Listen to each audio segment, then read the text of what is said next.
guys, welcome back to Stories Untold. We are on the last episode still. We are still on the last... what was it? The last... oof. The last something or other, I forget.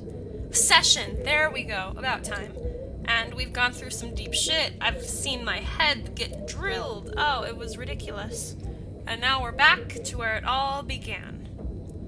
Not only is tonight New Year's Eve, but tomorrow you leave on a 6-month trip abroad with friends.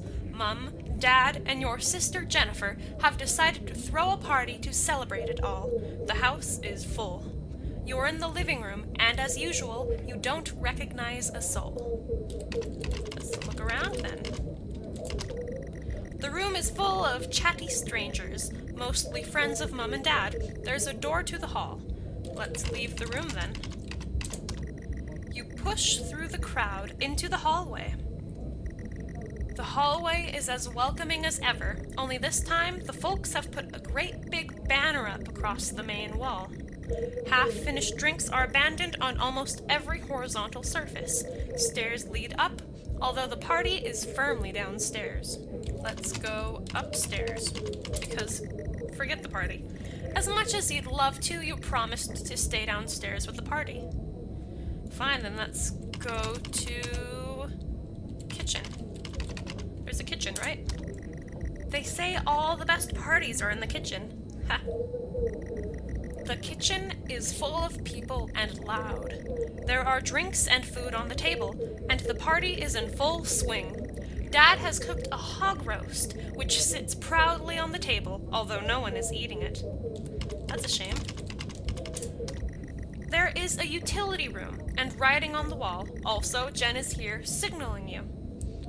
The utility room was locked, right? So, maybe I can go to that now, but first, I want to read the writing. Happy New Year, 1986, on another banner. Weird place to hang it. And then let's look at Jen. Your sister is calling you over to talk. Talk to Jen. She's too far away and the room is too loud. Fine, then I will go to Jen.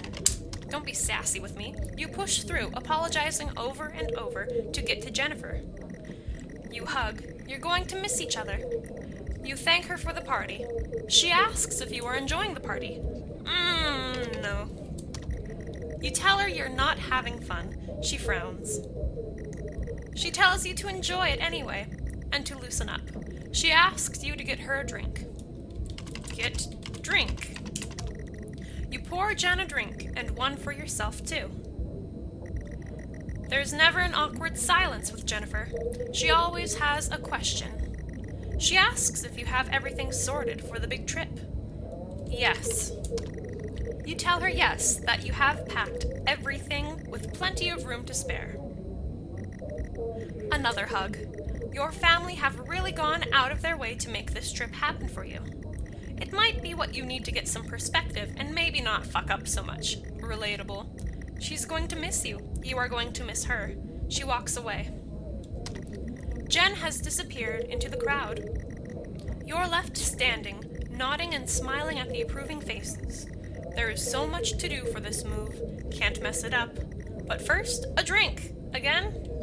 Fine, let's get that drink. You pour and down another drink.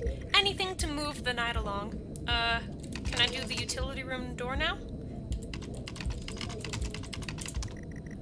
You open the door and peer in, finally. You're never allowed in here normally. This is where Dad keeps his fine wines and whiskeys, ceiling-to-floor racks. A collector, although he does actually drink them too. There is a bottle with a ribbon around it, and a card. Read card. A card from Dad? You pick up the whiskey and the card. It's your dad's handwriting. Son, we're so proud of you and everything you've achieved. You've earned this. It's a bottle of 25-year-old double malt. You shouldn't really, but you have to try it. I can sort of see where this is going. With your whiskey in hand, you take in the room around about you. There must be hundreds, no, thousands of pounds worth of drinks in here. You must really thank your dad for the whiskey. Oh no, it's the whiskey from the report, isn't it? You head back into the kitchen, clutching your new best friend. That's kind of sad. You stumble out of the utility room and back into the kitchen. That is one strong whiskey. You take another swig and give a thumbs up to Dad across the room. He nods and winks. Thank you. Thanks, Dad. You go back out to the hallway. A few bumps and laughs on the way through, and you make it to the hall. You stop dead in your tracks. It's Jen, covered in blood. Are you okay, bro? She's staring straight at you.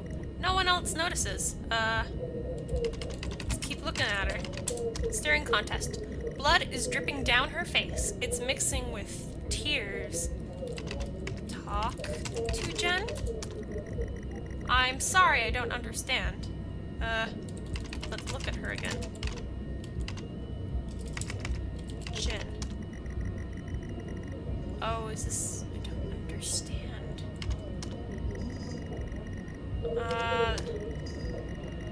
Oh, I don't like that! I'm sorry, I don't understand. We tried our best, Mrs. Asian, but her injuries were too severe.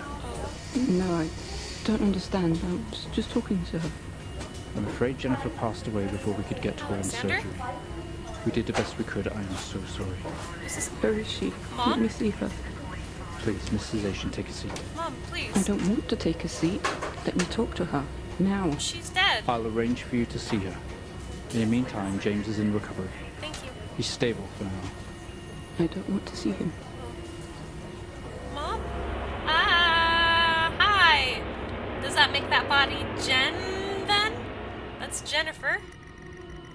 You are standing in the hallway. Something had stopped you in your tracks. While searching your mind, your sister interrupts. She waves her hand in front of you and asks if you can drive her home. You still feel out of sorts. Those words echo. I don't think it's a good idea to drive home.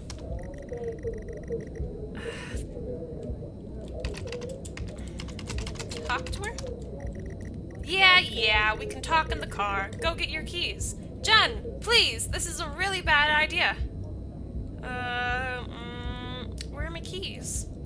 Let's try the living room. Jen, please, can't you smell the whiskey on me? You're sure your keys are in the living room?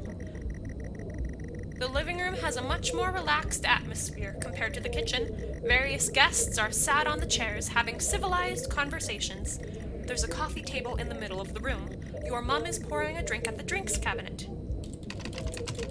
Anything of note, like my keys? A coffee table, a drinks cabinet. One of the chairs is overflowing with jackets and coats. Well, if I was normal, I'd put my keys in a jacket. So, look at jackets.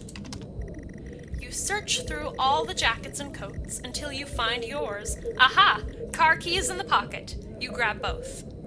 Alright. Well, I'm not in the kitchen. I'm in the living room. Keys in hand, you head back into the hall. Jen thanks you for helping her out. She has work in the morning, and no one else is in any fit state to drive. You can handle it, though. You know the road like the back of your hand, don't you? I'm gonna say no. And Jen, sister, please. You don't want to drive because you're tired, but you'd rather have me, a currently inebriated younger brother, or older brother, I don't know, an inebriated sibling drive you? That's a really bad idea. If anything, you should be driving me home. Alright. Let's do this mistake. You open the front door and walk out into the freezing night. Oh, the door. The cold air hits you. You are glad you have your jacket with you. There is a dusting of snow around you as you step down from the porch. The yard extends around the back of the house, and the car sits at the front of the house. Go to car, then.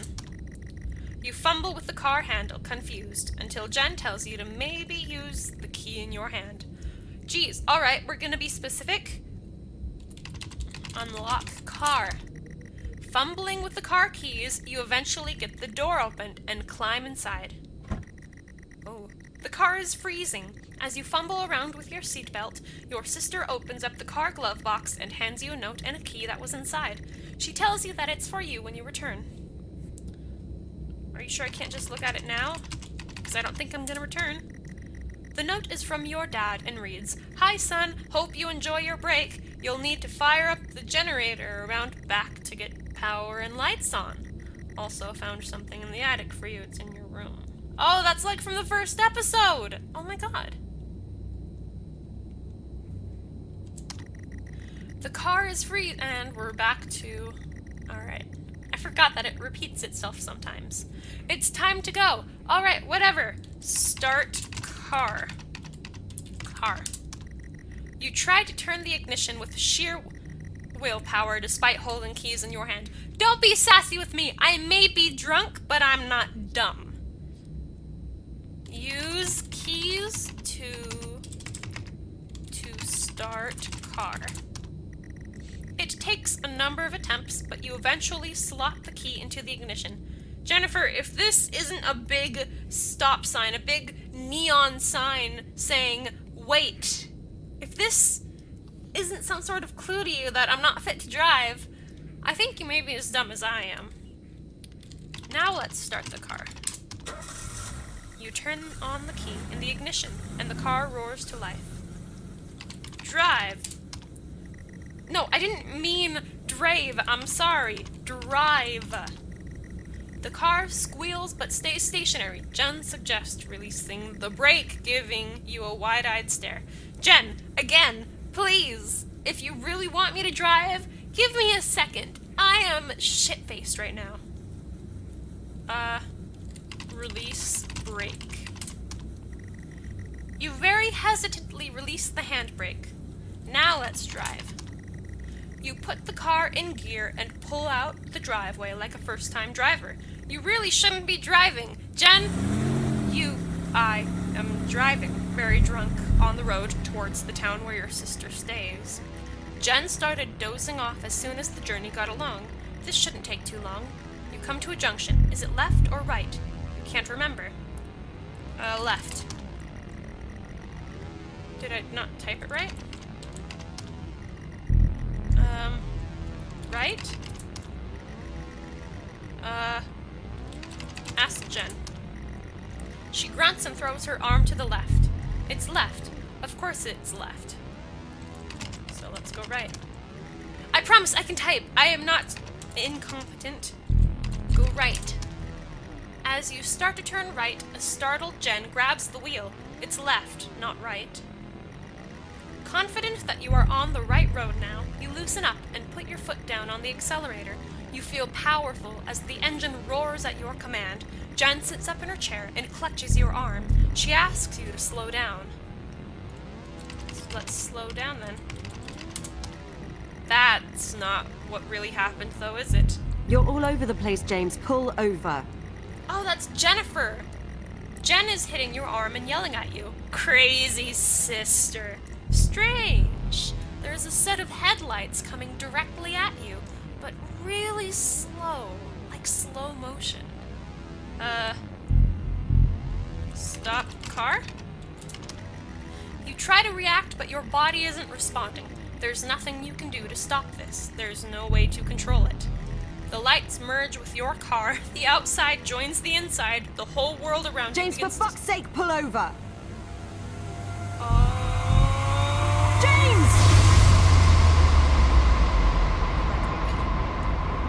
Jennifer? It was at this very moment, wasn't it, James? Doc? The moment you lost it all. Doc? Your sister, your parents, yourself. And then you made it worse. Alexander? Go on. Show us what you did. Doc, please. I have you though, right? You wake up in the car, your world is upside down. Your seatbelt... Hi! Your seatbelt struggles against gravity trying to hold you in your seat. impact into another car has torn a hole in the chassis. Poisonous fumes spill into your car from the engines. You are in grave danger. You have to get out of here. Get out of car? No, I know how to spell. Get out of car. Wait, what about Jennifer? Look around. The car is broken beyond repair. The windows are smashed and there is wreckage all around. You are both wearing your seatbelts. Undo seatbelts? Okay, fine, don't understand me. Let's look at Jen then. She's alive, but she has been hurt bad. She's trapped in the wreckage. Can I help Jen? You can't do anything for her right now. You need to help yourself now. Leave car. You can't move your... I thought I undid the seatbelt! Unbuckle seatbelt. Fine, then undo it. Please, come on. Take off. Seatbelt? Oh, I spelled that wrong. You release yourself finally from the seat. Gravity takes over as you slump onto the roof of the car. Oh my gosh. Leave car. You squeeze through the wreckage and fall to your knees on the ground next to your vehicle. Oh, this is heavy. Every breath brings pain to your chest. Your head is throbbing. A blue car has smashed into the passenger side of your car. Your life cannot be ruined by this. You are standing, holding your whiskey and your dad's note, and flashing lights are approaching at a distance. Uh-oh, it's the cops. Let's look at the note again. Maybe changed like it did in the first episode? The note, always changing, now reads, "Get through this, James. I don't care if you want to or not." Thank you. Look at whiskey bottle. Your whiskey. The police cannot find you with this. Throw whiskey bottle. You can't just toss this away without thinking. They will find it and they will come to you. Oh, like the report, I'm gonna have to throw it in the car and frame this dead cop guy, aren't I? Toss bottle in car.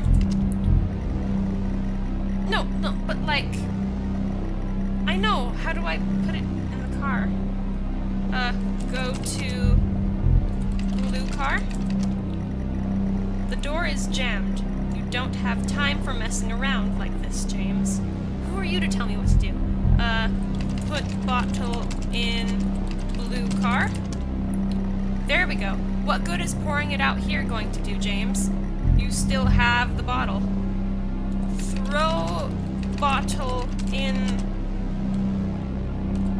blue car? You're making me panic. You can't...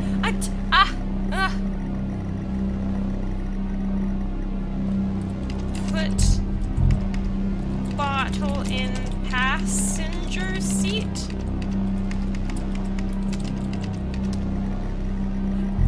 You're not helping. Okay,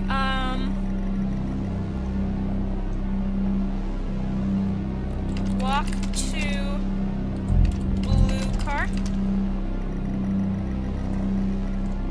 Walk to car.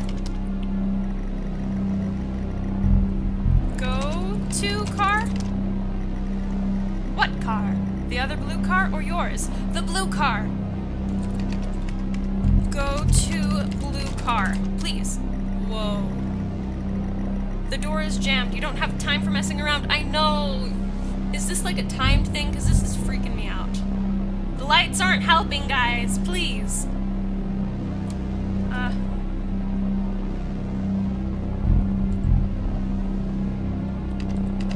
Drop whiskey into blue car. There we go. Find a freaking light. With the lights approaching closer, you begin to hear the shrill of their sirens. You simply cannot go to jail for this. You clean the bottle to remove your connection with the whiskey, like the fingerprints. That's kind of smart, actually, considering you're drunk. You then, very deliberately, spill the remainder of the bottle's contents onto the driver, and you toss the incriminating evidence onto his passenger seat. James, baby, please. I pity you so much right now. A circle of flashing lights surround you, illuminating the crash site in the darkness. Behind them, an army of people, all staring. One figure steps out, a silhouette, and walks towards you. Oh, a silhouette, like episode 2. Oh man. Because of my incompetence, this episode went on a bit longer than I expected, so I'm gonna have to end it here. I'm expecting maybe one more episode out of this. I am so freaking close. What with this story unfolding and everything finally coming together, all the episodes being connected by the most minute pieces of information. This is fantastic. I really like this. It's like a mystery game, but more of like a sci-fi horror aspect and less of like a whodunit kind of thing. I really like this game. And I will finish it up in the next episode, probably. I hope to see you guys then.